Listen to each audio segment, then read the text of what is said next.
Storylinguère, les histoires de grandes femmes. Tu rentres avec un stylo et ton histoire de reine a été gravée à jamais. Bienvenue dans Storylinguère. Aujourd'hui, on est avec Sophie. Bienvenue dans Storylinguère. Merci beaucoup Sophie d'être là. Merci Khadija de m'avoir invitée. Je suis ravie de te rencontrer et d'être ici aussi. C'est magnifique. Plaisir partagé. Je suis contente aussi que tu sois là. Du coup, aujourd'hui dans Storylinguère, j'accueille Sophie Lurcel, alias Lady Energy. Donc, art thérapeute, entre art thérapeute, danse thérapeute, conférencière et artiste du mouvement. Depuis plus de 20 ans, tu accompagnes des enfants, des adultes, des groupes à travers la danse, l'art thérapeutique et le chant, le dessin et la nature. Bon, Sophie, est-ce que tu peux te présenter aux auditeurs et nous parler un peu plus de tes activités? T'en as déjà dit beaucoup. Effectivement, ça fait en réalité 40 ans que j'accompagne dans le geste. Parce que j'ai été avant tout professeur de Tai Chi Chuan pendant un certain nombre d'années, avant de devenir art thérapeute, psychopraticienne relationnelle et danse thérapeute. Donc j'ai accompagné effectivement de grands nombres de personnes et par le mouvement, par la parole et par la création, le dessin, l'argile, la peinture, la couture et bien évidemment la poésie et le chant et la danse. C'est ça être art thérapeute. En tout cas, j'avais fait une école il y a de cela 25 ans, même presque 30 ans, puisqu'on va fêter les 30 ans de l'école le 11 novembre. Et donc, j'ai fait cette formation pendant 5 ans. Et cette formation nous préparait à proposer des médias multiples que je viens de te nommer. D'accord. Très bien. Et avant de parler de tout ça, est-ce qu'on peut revenir un petit peu en arrière? Comment était la petite Sophie? Dans quel environnement t'as grandi? Alors, je suis née en région parisienne et à l'âge de 5 ans, je suis partie vivre dans les Alpes de Haute-Provence. D'accord. À Barcelonnette, dans les montagnes. Wow. Et c'est vraiment là que j'ai contacté le plus le plaisir d'être dans la nature, le plaisir d'être en contact avec les saisons. J'étais une enfant assez solitaire, j'avais pas beaucoup d'amis. On habitait une ferme que mes parents avaient retapée, qui se situe à 4 km du village principal, à Barcelonnette. Et j'étais assez souvent seule. Et donc, très souvent, avec mes chiens, mes chats, mes poules.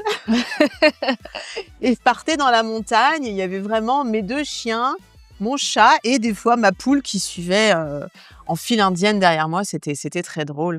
En tout cas, j'ai eu ce contact avec la nature qui est tellement cher à mon cœur maintenant. Hein. Ça reste, même si ça fait longtemps que j'habite à Paris maintenant. D'accord. Et donc là, c'était avant tout, mon plaisir, c'était la marche que je retrouve dans la danse que je propose à l'heure actuelle, qui est une danse marchée. D'accord. Et j'ai vraiment vécu tout de suite l'oxygénation et la transformation et l'expression de ce qui m'encombrait à mettre dans mes pas et que la nature venait vraiment, vraiment m'apporter tout son soutien et sa médecine, ce que j'appelle sa médecine. Wow. Ouais. Et quand je parle de ce qui t'encombrait, si tu fais référence à quoi exactement? Oh, tu sais, des mots de l'enfance, justement, la solitude, les disputes avec la sœur ou avec les parents, enfin des petits tracas du quotidien, comme tout un chacun. Là, il n'y a pas Bien sûr. forcément de souvenirs qui soient attachés à cela.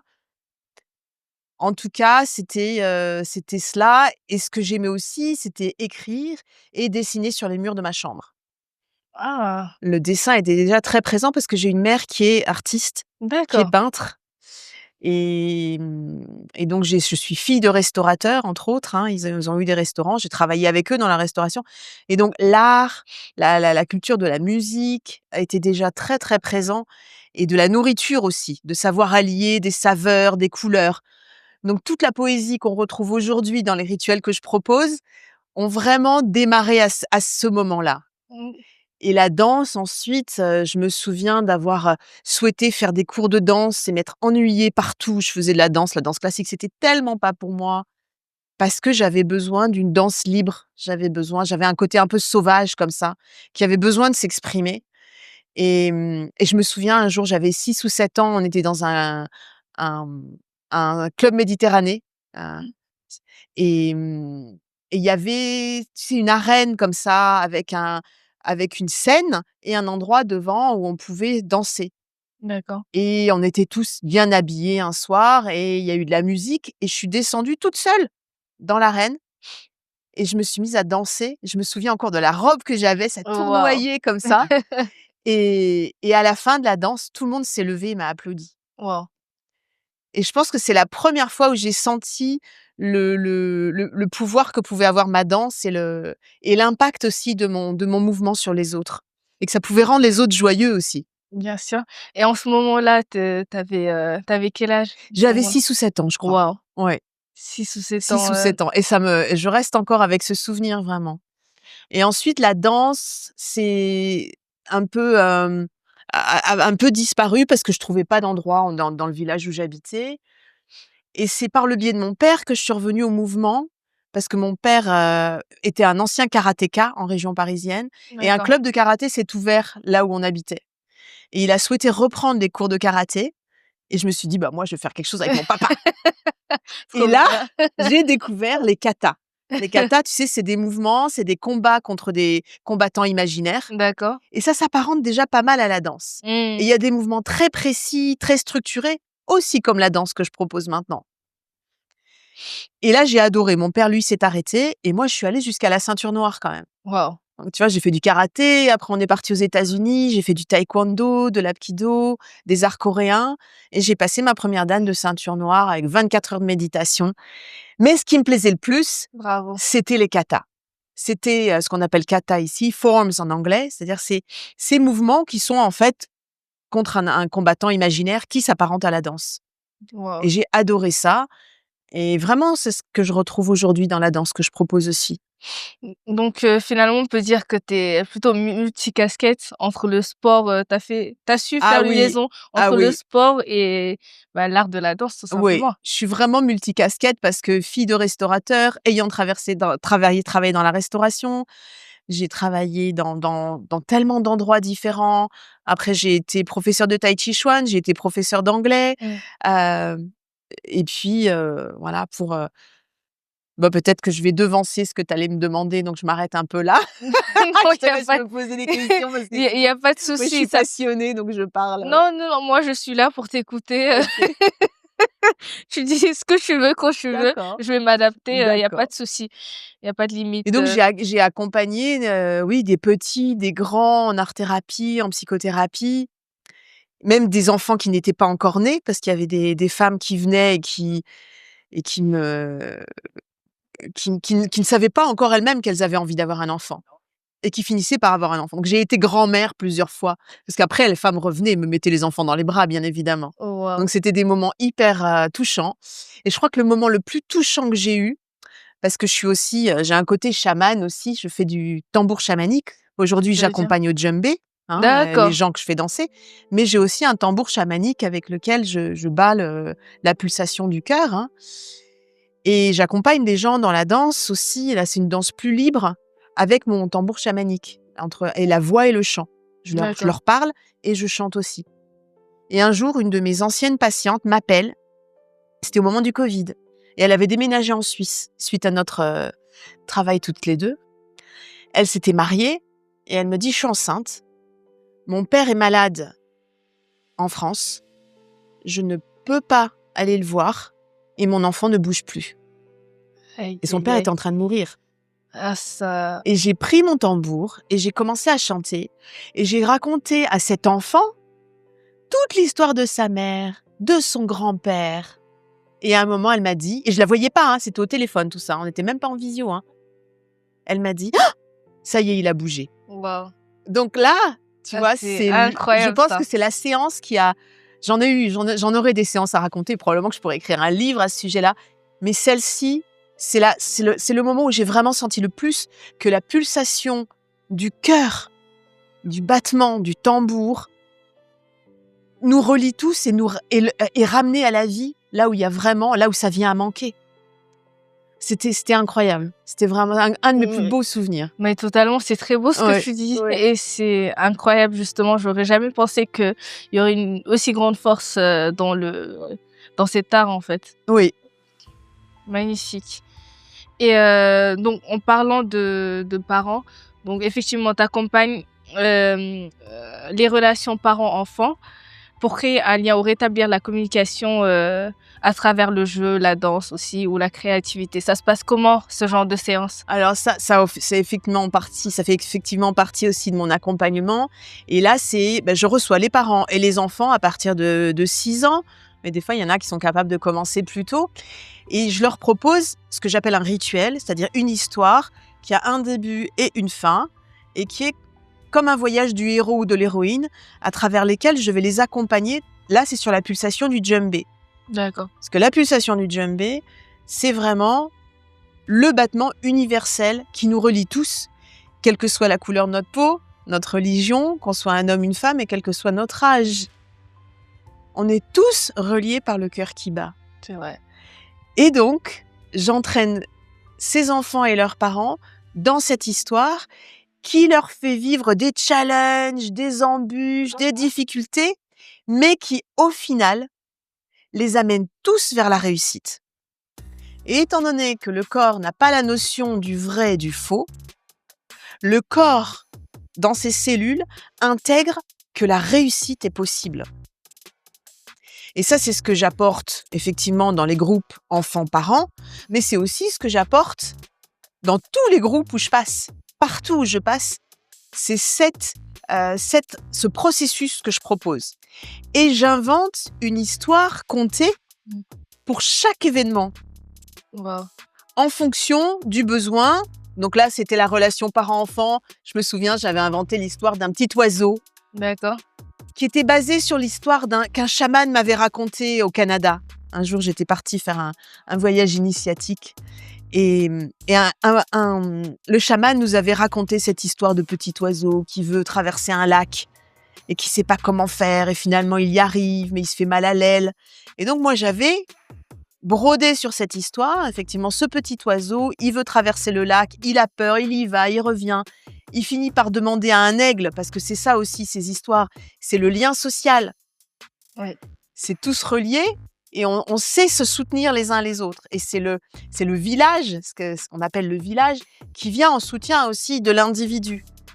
Et donc l'individu soutenu peut complètement se déployer, devenir pleinement qui il est, dans toute sa puissance, et à son tour venir nourrir la collectivité. Bien sûr. Et donc là, ce petit oiseau, il ose demander, parce que ses parents lui ont dit que c'était important de savoir demander de l'aide. Et donc, il demande au vieil aigle qui passe là-haut dans les cieux s'il peut venir l'aider. Et l'aigle descend et le prend sur son dos. Et grâce à lui, il traverse. Wow. Mais au bout, il s'est quand même fait mal à l'aile. Donc, l'aigle le dépose contre un arbre. Et le petit oiseau se dit « Oh là là, mais je vais jamais y arriver ». Et là, l'arbre lui parle. Parce que dans mes histoires, il y a des dieux, il y a des déesses et tout le monde parle. Et donc, l'arbre lui parle et lui dit « Creuse un petit trou pour venir te protéger ». Et donc, le petit oiseau creuse avec ses petites pattes. Et creuse et creuse. Et tout le monde creuse. Comme tout le monde a traversé le lac. Et tout le monde est soutenu par l'arbre. Et le petit oiseau, il se protège, il est au chaud. Et puis à un moment, il se dit « Ah, ben c'est bon, je suis prêt ». Il commence à voler. Et non, il a encore mal. Et l'arbre lui dit « Mais tu n'es pas prêt.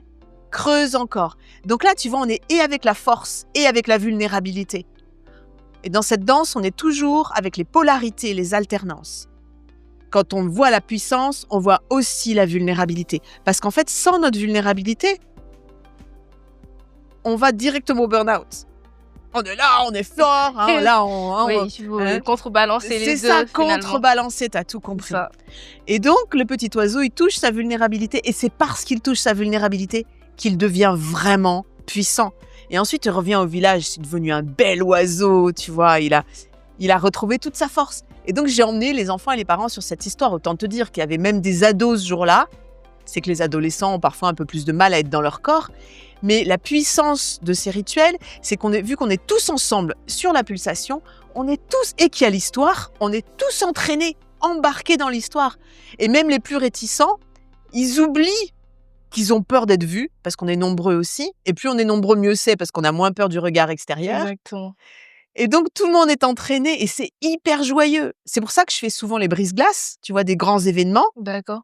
parce que ça permet de se rencontrer, ça dynamise tout le monde et ça amène de l'estime de soi. Tu vois, donc tout le monde peut en profiter. C'est profondément transformationnel et joyeux et vivant et solidaire. Tu vois, ça, j'adore en Non, fait. non, mais Je suis passionnée. je t'avoue que j'ai été emportée par l'histoire, en fait, et pourtant, d'habitude, ce genre d'histoires se font en même temps que les mouvements, Et enfin les tout pas de se danse, fait c'est en ça? mouvement. Parce que C'est sur l'histoire, je crée une chorégraphie c'est avec des incroyable. gestes super simples.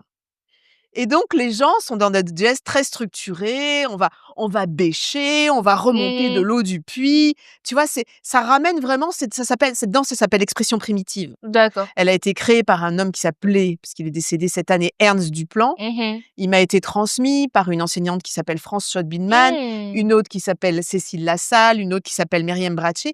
Et avec toutes ces femmes-là, j'ai vraiment intégré cette danse que je me suis appropriée et sur laquelle moi aussi je tisse, je brode et je crée ma propre méthode que j'ai appelée la méthode DARE. DARE, D-A-R-E, qui veut dire D'accord, danse, art, relation, mais qui OK. en anglais veut aussi dire oser. Parce que pour Mmh. moi, chaque pas compte et oser, quel que soit le minimum de pas que tu as fait, c'est déjà gagné. Donc ça, c'est vraiment ma phrase. Oser, c'est Oser. déjà gagné. Et j'entraîne tout le monde là-dedans. J'adore.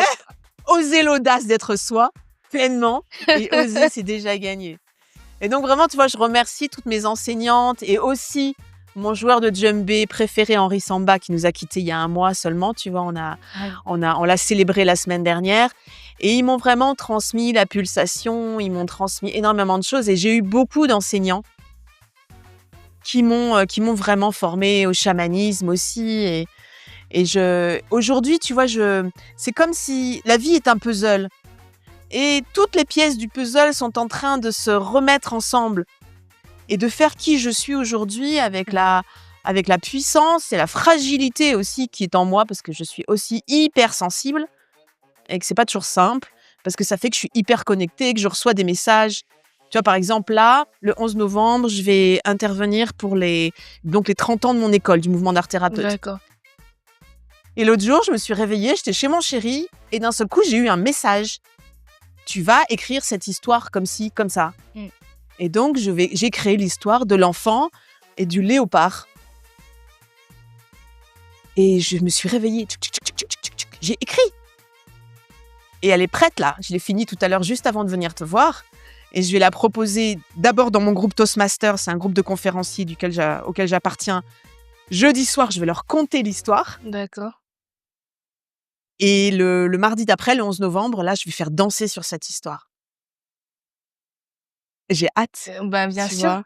bien sûr, j'imagine que voilà, que tu aies hâte et du coup, tout à l'heure, tu disais que tu étais hypersensible. Oui. Comment tu arrives à associer l'hypersensibilité et la thérapie en même temps? Donc, effectivement, je suis hypersensible et pendant les séances, ça ne me gêne pas parce que je suis très connectée et que ça me permet justement d'avoir des messages, des chants qui me viennent, que mon intuition est très forte et c'est ça qui me permet d'entendre et de voir des choses que je ne verrais probablement pas ou que je n'entendrais pas si je n'étais pas hypersensible.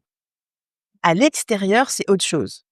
Si quelqu'un me parle de sa vie d'un seul coup, sans me prévenir, ou me montre une image violente, je supporte, assez difficilement. Mmh. Mais pendant les séances, c'est autre chose. Ah d'accord. Tant qu'il y a un cadre, Oui, tu exactement, arrives c'est à ça.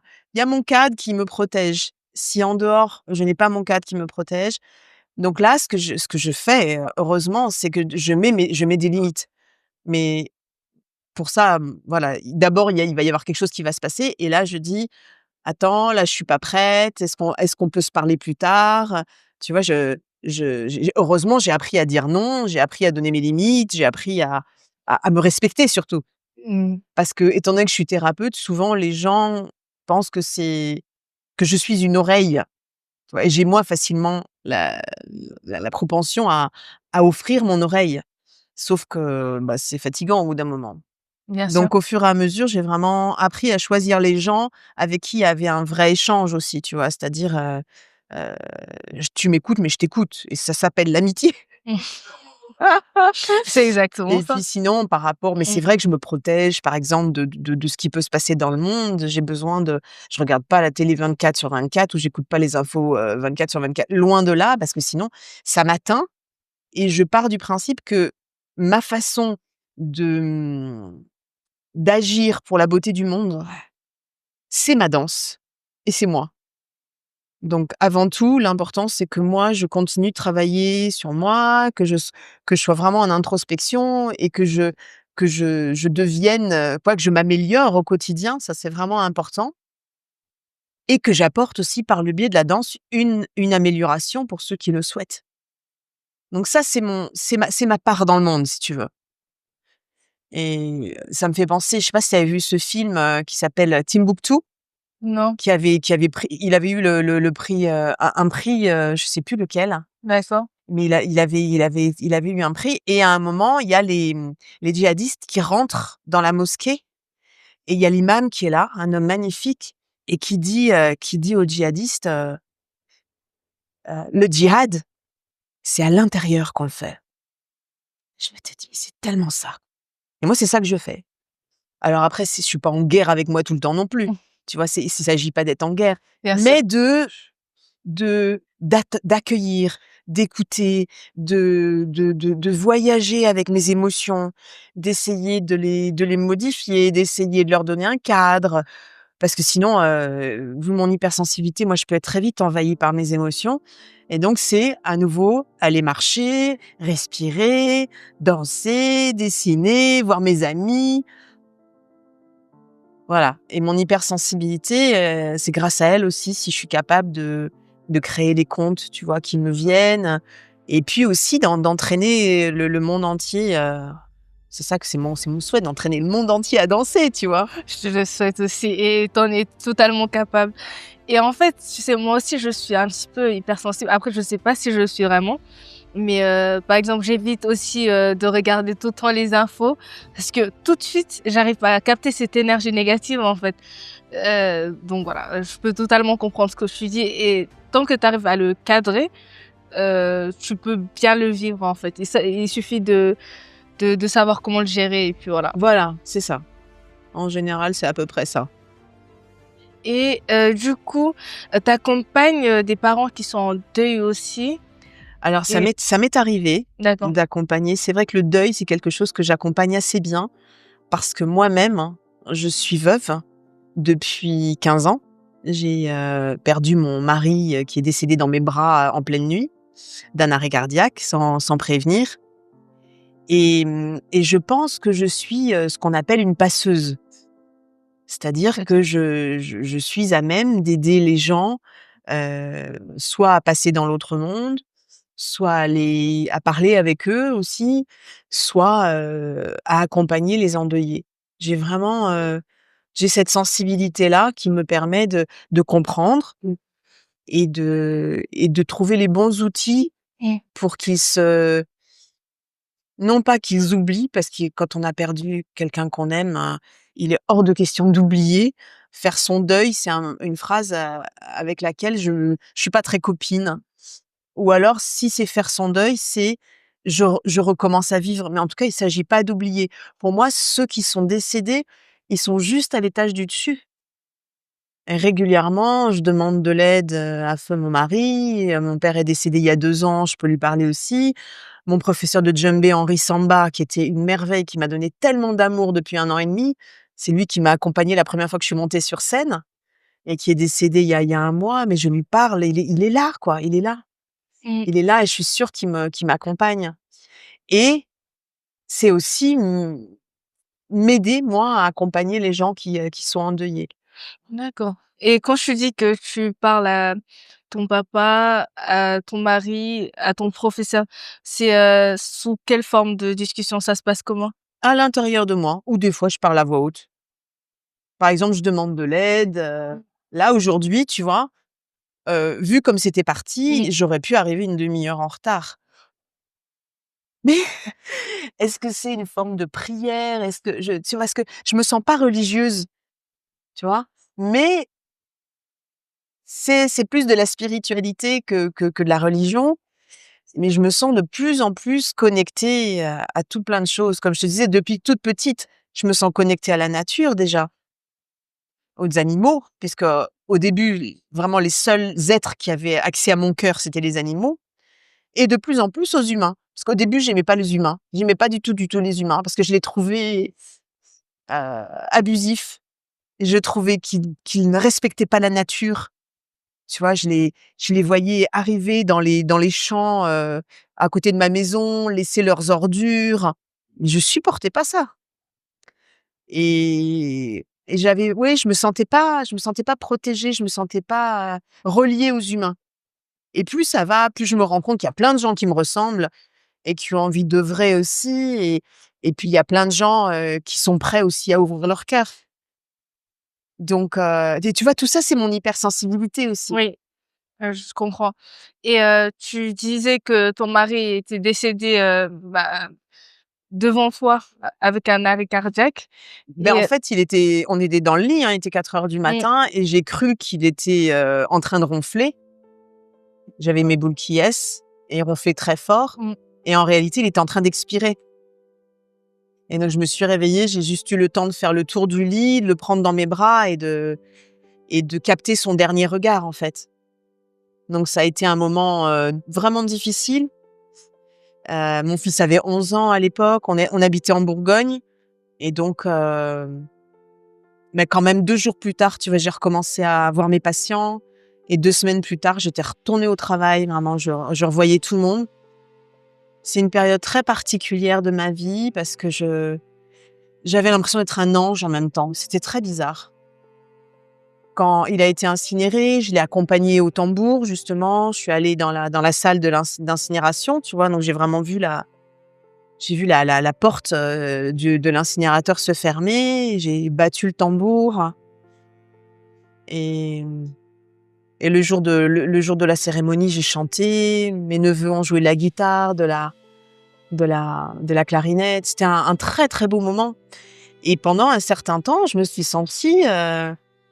moi, j'ai senti que je pouvais partir aussi, hein. Je me souviens une de mes enseignantes, on venait de faire un rituel, et à un moment, je lui ai dit, on était en groupe comme ça, en cercle, assis sur la terre, et j'ai dit: «Oh là là», j'ai senti comme si j'étais happée. Ah, c'est c'était vrai? incroyable, hein. Et je l'ai appelée, je lui ai dit: «Marie-Dominique, je suis en train de partir». C'est tellement bizarre. Et il y a des gens qui sont venus, elle m'a prise dans ses bras, il y en a qui m'ont mis des petites pierres entre les orteils, d'autres des marguerites. Et petit à petit, ça s'est calmé et je suis arrivée à rester. Mais c'était incroyable, comme juste après sa mort, la domotique qui allumait la chambre a commencé à allumer le couloir. On avait un réveil dans la salle de bain qui a commencé à faire des sortes de larcènes, tu vois. Le plafonnier a commencé à tourner. Moi, j'y croyais pas à tous ces trucs-là. Et Mmh, là, et à un moment, j'ai dit: «Bon, écoute, là, ça suffit, arrête, j'ai peur». Et ça ouais s'est arrêté. et ça s'est Ça s'est arrêté. arrêté. C'est fou, hein? C'est fou, ouais. Ouais, ouais. Donc, tu vois, je pense que une de mes amies de l'époque m'a dit, de toute manière, s'il est parti, c'est qu'il devait partir et il te fait un cadeau. Moi, il faut savoir qu'il avait 16 ans de plus que moi. Mmh, Il te fait un cadeau. Alors, effectivement, j'avais peur, tu vois, de vieillir à ses côtés. J'avais peur de son grand âge, qui arriverait bien avant le mien. Mais je pense que là où il m'a fait le plus gros cadeau, c'est cette initiation. Parce qu'au final, quand la mort vient taper à la porte, c'est une initiation. Alors, bien évidemment, là, la vulnérabilité, elle est là. Je pense que c'est aussi pour ça que je suis encore plus sensible maintenant. Tu viens voir un film avec moi, tu vas rigoler, hein. Parce qu'il y a une claque qui porte, je fais un bond, quoi, tu vois? Je suis sensible comme ça. Toi aussi? oui. Ah bah, ça va être drôle si on va au C'est cinéma toutes les 2. non, mais même par rapport au bruit extérieur, du quotidien, dès qu'il y Hein? a même, Voilà, voilà, si on me prévient pas d'un coup qu'on c'est ça, crie, là, c'est ça. je sursaute, naturellement, enfin, bref, on se comprend. Très bien. Et donc, mais voilà, je pense qu'il m'a fait un grand Mmh. cadeau de l'initiation. Alors il m'a fallu des années pour m'en remettre, hein, je vais pas te mentir, hein. C'est Combien des d'années il t'a fallu, j'étais vraiment comme ça. Il y avait des moments, je me disais: «Ça y est, j'en suis sortie». Tous les hivers, là, on va arriver à la date de son anniversaire, tous les hivers, j'ai vu une évolution. Ça a fait 15 ans, là. Tous les ans, je vois une évolution. Mais au final, un deuil, pour moi, ça, même si je vois la joie que ça m'a apporté aussi, parce qu'avant, j'étais pas autant dans la joie. J'aurais pas dansé autant s'il était encore là. Tu vois, il m'a fait le cadeau de partir parce que je pense que s'il était resté, j'aurais pas pu me compléter comme je me suis complétée. C'est comme s'il m'avait libérée, en fait. Et Ouais, ça, je je l'ai vois. senti très vite. Et c'était très perturbant parce que d'un côté, je me sentais libérée. Donc, ça a amené une tonne de culpabilité parce que quand ton mari vient de mourir et quand tu te sens libre, c'est quand même bizarre. Mais heureusement, j'avais fait un tellement gros parcours en thérapie déjà, tu vois, que mon enseignante de l'époque, Marie-Dominique Linder, elle était là, elle continuait à être là alors que je devais arrêter ma thérapie, j'ai continué. Et elle m'avait tellement bien enseigné que je savais ce qui était à l'œuvre. Je savais Eros et Thanatos. Je savais vraiment la vie et la mort. J'étais déjà une sage, en fait. Mais ça n'empêchait pas qu'il y avait des jours où j'étais devant ma cheminée. J'adore le feu. Mais j'ai passé des heures et des heures devant ma cheminée à être complètement défaite, quoi. Et puis, il fallait que j'élève mon fils aussi, qui avait 11 ans à l'époque. Donc, je me suis retrouvée à l'élever toute seule. Ouais. Et ça a été un gros challenge. Et je pense que, est-ce qu'on se remet un jour? Il m'a fallu des années pour pour retrouver une relation amoureuse, tu vois. Là, ça fait 4 ans que je suis avec quelqu'un, avec qui c'est pas toujours simple, mais on avance ensemble et cette relation est très belle. Et donc tout ça, mais la vie reprend son cours. Tu vois, une des choses que j'ai adoré, c'est oui, de recommencer à danser. Je me suis inscrite à un cours de salsa, de bachata, de kizomba. J'ai adoré. En Waouh. 2017, j'ai commencé à faire la pratique que je transmets maintenant, l'expression primitive. D'accord. Donc là, j'ai fait un stage d'une semaine, et puis un autre, et puis un autre, et puis un autre. Puis j'ai fini par passer le diplôme il y a 3 ans, qui me nommait animatrice spécialisée en expression primitive. Et à partir de là, chaque année, il y avait des évolutions. Et puis, donc mon cher et tendre, Frédéric Wessinon, un jour me dit: «Toi, un de ces 4, je te fais monter sur scène». Il avait chopé un truc chez moi, parce que lui, il est metteur en scène et acteur depuis 35 ans. D'accord. Et je comprends pas ce qu'il me dit.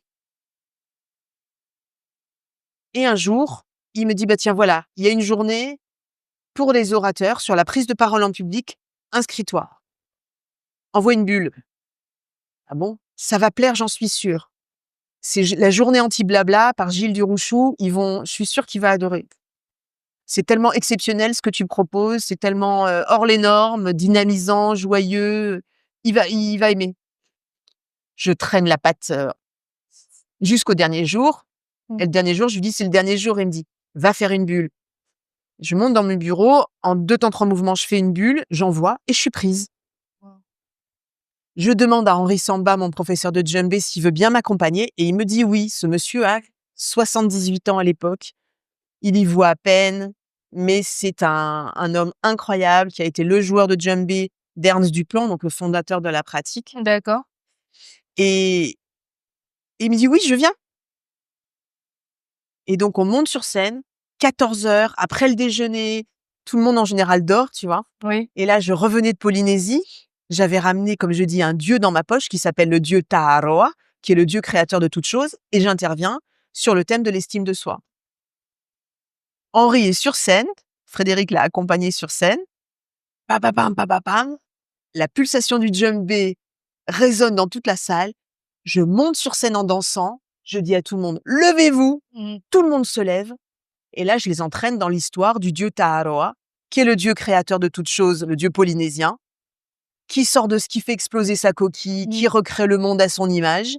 Et donc, j'interviens sur l'estime de soi. Tout le monde, ce jour-là, est devenu le dieu Ta'aroa et a fait exploser son monde. Mmh. Donc, quand tu sors de la zone de confort, Oui, bien sûr.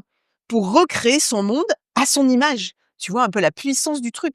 Il y a des gens qui sont venus me voir à la fin en me disant: «Mais je pensais que je savais pas danser, j'ai dansé. Je pensais que je savais pas chanter, j'ai chanté». Parce qu'il y a du chant aussi, ça je te l'ai pas dit. Oui. Et donc là, moi sur scène devant 120 personnes, première fois, je me dis: «Mais c'est ça que je veux faire. Je suis tellement bien là». Et donc depuis, je vais de scène en scène. J'ai fait danser 1000 personnes en 3 mois, Waouh, alors que c'est ce que je voulais faire en 1 an. c'est incroyable, C'est hein. incroyable, hein? Et donc Henri m'a suivie à nouveau au championnat de France des sports du cerveau au mois de février dernier.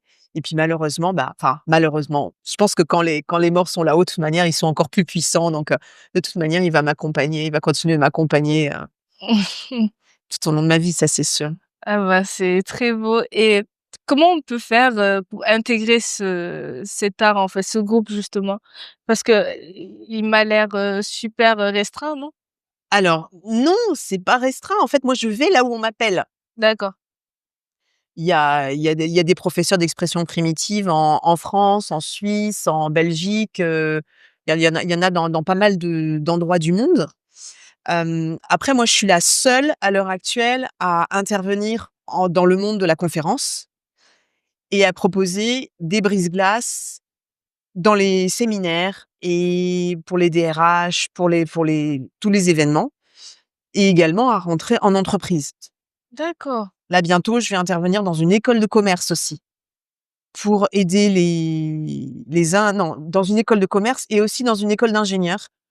Parce que ça permet aux gens d'avoir plus confiance en eux. Bien sûr. Ça travaille sur le leadership, sur la joie, sur l'estime de soi, sur la cohésion d'équipe. Donc c'est hyper puissant, novateur, enthousiasmant. Donc ça c'est appelé à Bah, apparaître, rassembler, je pense dans beaucoup d'endroits. ouais, c'est clair Ouais. et du coup, tu dis que tu vas peut-être intervenir dans une école de commerce. Moi, je suis juste dans une école de commerce et est-ce que tu as déjà eu ce genre d'expérience, Alors dans une école de commerce, pas encore. Non. C'est Mais je sais que ça va être magnifique dans une école de commerce c'est clair. et j'aimerais aussi intervenir, par exemple, pour les avocats. Parce que je pense que les avocats sont détenteurs de secrets et que le secret est parfois lourd à porter. Et que ça crée une charge mentale énorme et qu'ils ont besoin de lâcher un peu leur tête pour être dans leur corps et donner à leur corps un espace d'expression pour se libérer de leurs pulsions, de leurs émotions, de leurs tourments, de tout ce qui les entrave et faire circuler à nouveau l'énergie de vie. Ouais. Parce que c'est ça que ça apporte aussi, tu vois. Ça crée du lien, mais d'avant tout du lien de soi à soi, de soi à l'autre et de soi à plus grand que soi. Parce qu'à partir du moment où on rayonne plus pour soi, tout le monde en profite. Oui. Et donc, oui, école de commerce, je suis intervenue auprès de coachs internes aussi l'an dernier. Pareil, et c'est là que j'ai eu l'idée du secret. Là, j'avais fait un rituel sur le secret parce que j'ai senti que pour ces coachs, le secret était lourd par moment et que ça les épuisait. Ça, je sais de quoi je parle, puisque en tant que psy. Et donc, je leur ai proposé 3 heures de masterclass où on a dansé pendant 1 heure et quart. Et ensuite, ils ont créé leur propre rituel avec lequel ils sont repartis. Et des outils aussi pour apporter dans leur formation. D'accord et donc dans un premier temps, si on peut parler de ta formation, tu as fait des études de psychologie, c'est ça? Je n'ai pas fait d'études de psychologie, j'ai fait 5 ans d'école Mmh. au mouvement d'art thérapeute, donc le D'accord. MAT, qui est une école pluridisciplinaire Mmh. où on nous enseigne, bon ça fait 25 ans, hein, c'est pas d'hier, Mmh. on nous enseigne l'art-thérapie, on nous enseigne l'existentialisme, la phénoménologie et la psychothérapie avec toutes sortes d'entrées possibles de formes de psychothérapie. D'accord, Donc on ressort de là, on est multiples de l'intérieur et ensuite on a à aller enrichir ce qui nous plaît le plus. d'accord. Voilà. Donc j'ai fait cette formation. Après j'ai fait 5 ans de formation de danse rythmée, Mmh. de l'expression primitive. Et puis qu'est-ce que j'ai fait? J'ai fait des formations aussi par ailleurs, d'autres formations. Mais je continue de me former tout le temps, tu vois, parce que c'est essentiel. D'abord parce que sinon je m'ennuie. Et puis parce que ça enrichit ma pratique. L'important c'est de se nourrir continuellement, de s'enrichir pour apporter plus de choses aux autres aussi. C'est vrai et donc aujourd'hui, s'il y a quelqu'un qui veut faire professeur d'art primitif, il peut faire quoi comme formation, il ou elle Alors là, à l'heure actuelle, je Mm. crois qu'il existe 2 formations en France et Mhm. une avec France Scott Binman Mhm. qui forme encore et Myriam Bratché aussi. D'accord, Il y a 2 personnes qui forment à l'expression cognitive. d'accord, très bien. Donc Sophie, je pense qu'on a fait le tour. Là, on va passer à la deuxième partie du podcast. Donc le jeu. Ah, la deuxième partie, j'ai un cil dans l'œil. Ah, la deuxième partie, je l'avais oubliée. T'inquiète pas de panique, ça va bien se passer. Et donc le jeu, il s'intitule Linger est vrai. Et d'ailleurs, je sais pas si je t'ai parlé de la définition de Linger. Ah, je veux bien que tu me le répètes Je en te tout le cas. répète. Oui, je veux Donc bien. le nom Linger vient, enfin c'est un clin d'œil à mes origines sénégalaises. Donc Linger signifie reine. Donc Story Linger, histoire de reine. Et Oh. aujourd'hui, j'ai une reine en face de Oh moi, là là, ça Sophie. me touche ça! C'est C'est beau! vrai. Donc voilà, je suis contente. Et donc le jeu, il s'appelle Linger est vrai. T'es prête? Est-ce vrai? Oui. Oh, c'est chaud ça. Ce sera autour des femmes influentes. Ah On va parler de à travers le monde. OK. Donc voilà, ce sera 7 questions. Donc tu vas répondre par vrai ou faux. T'inquiète pas, il y aura pas de questions pièges. Quoique, peut-être. Non mais Je donc suis t'es prête. prête? Je t'écoute. Alors, donc là, on va commencer par les États-Unis. Est-ce vrai que Viola Davis est la première actrice noire à avoir emporté un Oscar, un Emmy et un Tony Award, les 3 distinctions majeures du cinéma, de la télévision et du théâtre? Ouais, j'ai envie de dire vrai. Oui, Je c'est sais pas vrai. du tout mon instinct. Non, mais c'est Mais vu ta façon de le dire, je me dis ça peut pas être faux. ah, faut pas te fier aux apparences. Et puis même, ce qui est bien, c'est qu'avec Storylinger, on apprend pas mal de choses, donc tant mieux. Ensuite, là, Tu du coup, m'enverras après, comme ça j'irai googler il y a pour pas de souci. pour savoir un peu plus. Là, du coup, on revient en France. Simone de Beauvoir. Donc, est-ce vrai qu'elle a écrit le 2e sexe en 6 mois seulement au séjour, enfin, lors de son séjour à Cuba? Mais je dirais faux là. C'est faux. Elle l'a écrit en France sur plusieurs années de recherche Moi je me disais et de Cuba, réflexion. Simone de Beauvoir, je me souvenais pas qu'elle était partie à Cuba. Why not? Mais Donc oui, t'as juste du coup. Ensuite, yes! ouais, bravo, c'est déjà bien. 2 sur 7. On verra la suite en tout cas. Attention, je t'écoute. Hmm. Donc, Linger, est-ce vrai que Lupita Nyong'o a remporté un Oscar pour son rôle dans 12 Years a Slave et qu'elle est aussi autrice d'un livre pour enfants célébrant la beauté noire? Moi je dirais oui là. Oui, c'est vrai. J'adore comme tu dis ça. Oui, c'est vrai. C'est trop beau pour que ce soit pas vrai. Linger, est-ce vrai que Rihanna a été nommée héroïne nationale de la Barbade lors de la proclamation de la République du pays en 2021? Non, Barbade, c'est la République où elle est née. Non. C'est bien vrai. Ah!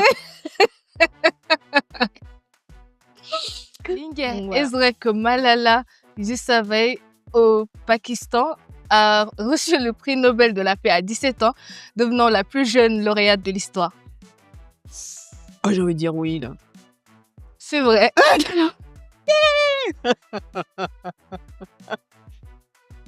Waouh, 17 ans. Oui, 17 ans quand même. Ah, tu m'enverras la liste. Hein, Il n'y a pas de souci, comme ça, tu verras. Et donc, Linger, est-ce vrai que Kellen Johnson a été la première femme élue chef d'État en Afrique en devenant présidente du Libéria en 2006? C'est beau ça. Moi j'ai envie de dire oui. J'aimerais en tout cas. Mais c'est pas vrai, non. C'est vrai que c'est vrai.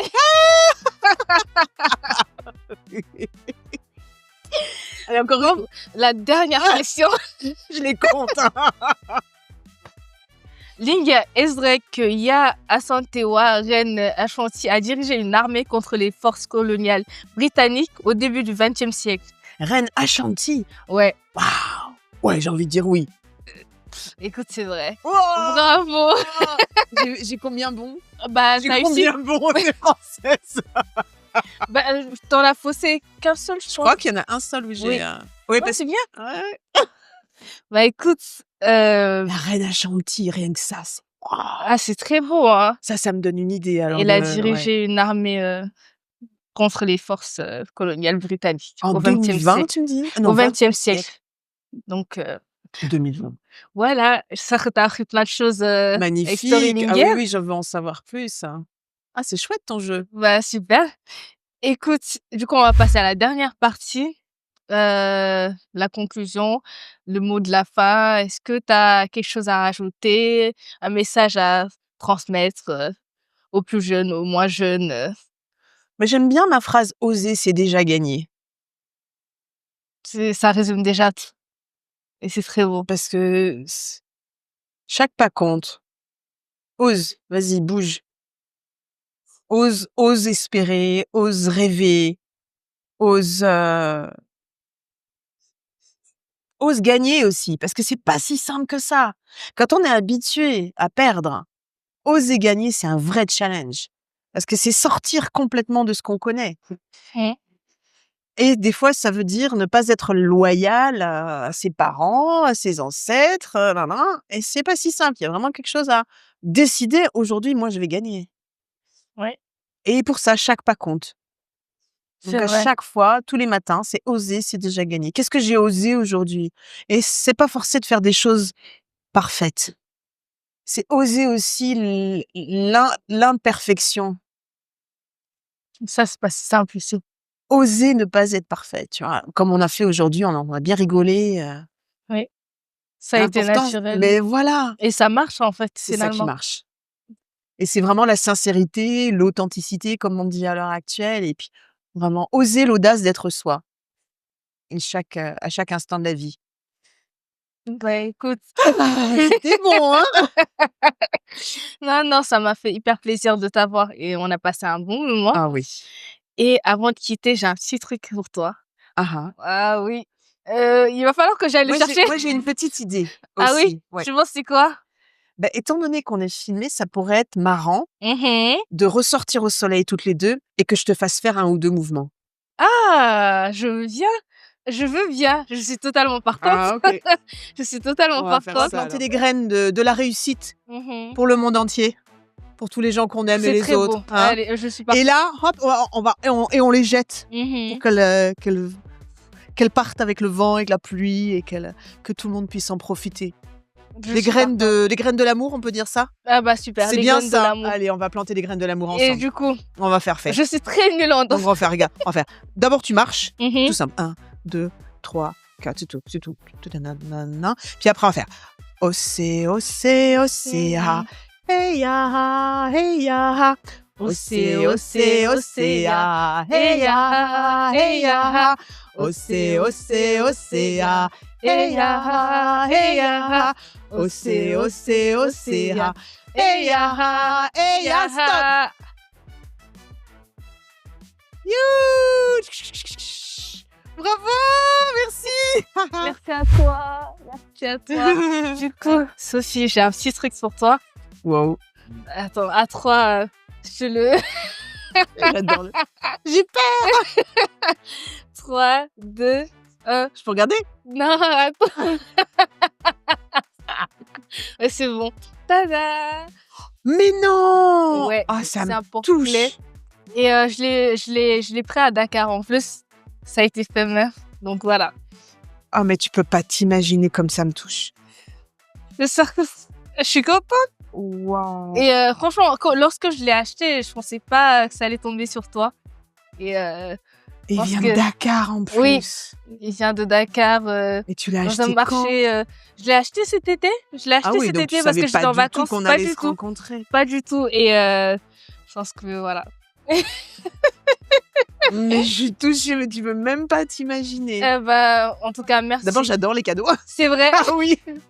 Mais alors ça, mais vraiment, ça me connecte directement à Henri, direct. Oh là là, tiens. Mouah. C'est un amour. Merci. Oh là là, Merci, Sophie. vraiment, merci En tout à cas, toi. Mille merci d'être là, franchement, d'être présente. Je suis hyper contente d'avoir tourné ce 3e épisode avec toi. Donc, Mais merci de m'avoir invitée. Je suis vraiment ravie de plaisir cette rencontre. partagé. Plaisir partagé.